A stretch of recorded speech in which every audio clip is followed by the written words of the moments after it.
大家好，今天我要跟大家分享我使用這個洋蔥網多年來的一些經驗，它的好跟壞。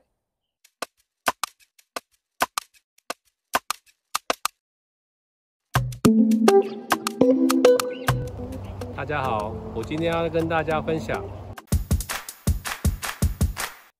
我现在先来講這個洋蔥網的規格，這個是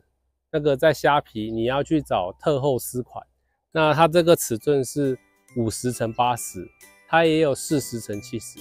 那你一定要去選用那個特厚絲款，比較厚的，因為它可以反覆使用比較多次。那怎麼使用？你可以去參考蝸牛很多那一篇，你就可以知道我在怎麼使用這個洋蔥網來防蝸牛。用這個洋蔥網啊，它最大的好處是它大大小小的蝸牛它都可以防得住。那它的缺點就是它防不住斜紋葉稻蟲，所以我用這個洋蔥網在種植的時候，我都會選擇比較大型的這種十字花科類，因為它比較大，所以它套的數目會比較少。如果你是種植一些葉菜類或者是生菜類的，它比較小，那它要套很多個，它就不適合用這種洋蔥網來防治蝸牛。那我們會選擇用這種洋蔥網來防治，是因為我們在種植這些比較大型十字花，它的生長期比較長，它可能會到達90到120天，所以我們在蝸牛很多的時候，用這種防治的成功率是很高的，所以我就會用這種洋蔥網來使用。那我之前有講過，在自然農法裡面，大概有30%的東西要跟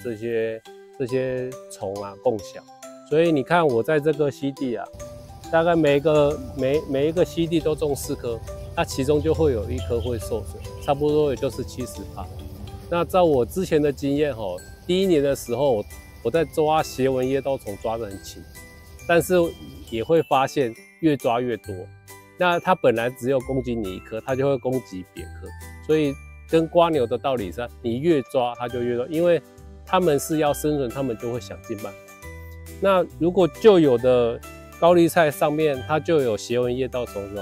候，我發現一個很有趣的現象是，它就不會再多，裡面就頂多1-2隻。那如果你的高麗菜是滿滿的斜紋葉稻蟲，吃得非常厲害，其實你就要去想，其實不是斜紋葉稻蟲關係，是本身你的菜比較好吃，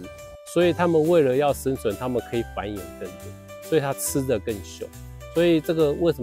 什麼不要施肥的原因就是在這邊。你可以來看哦，它這個就是被斜紋葉稻蟲吃的。那它吃完，它有個特色就是它只吃葉子，它會留下梗。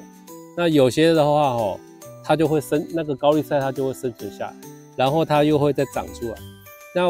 我的經驗是，它長出來之後的葉子就比較不會被吃得很嚴重，那它就慢慢的可以順利長大。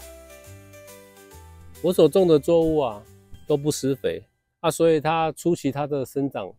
很慢。那主要是它本身是 F1 種子，那它是已經習慣有肥料的環境，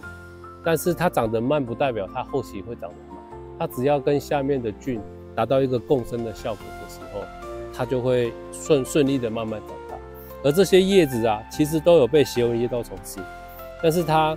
不會整株被吃掉，只有零星的受損，代表它不好吃，所以它就沒有辦法吃得多。那如果斜紋葉稻虫吃得多，它就會繁衍的比較快，所以你的施肥會讓植物會弱化。你看這株高麗菜，被斜紋葉稻蟲吃的只剩葉柄，但是它還有其他葉子。你看這一排我種4個就有這種情況，有一株通常會被吃很厲害啊，有1-2株會長得特別好。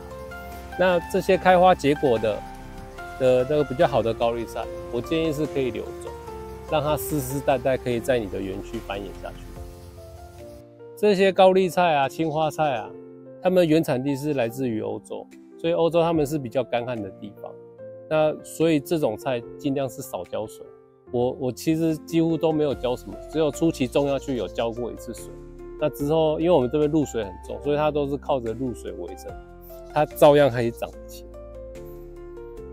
洋蔥網的好處就是，如果你種大型的十字花科，生長期較長的，就是用這種，因為它可以很有效的防治蝸牛。那缺點就是因為它的網目比較大，所以它的那個斜紋誘導，不管從地上或者是下蛋，還是很容易進去。還有它這個只是暫時性的，大約40天到60天之內，它網子撐住的时候，你就必須要換大網。是到那個時候，你還要知道你的蝸牛到底休眠了沒？沒有休眠，還是要把蝸牛撿出去，不然你大網子一圍下去，它就在裡面吃的不要不要的。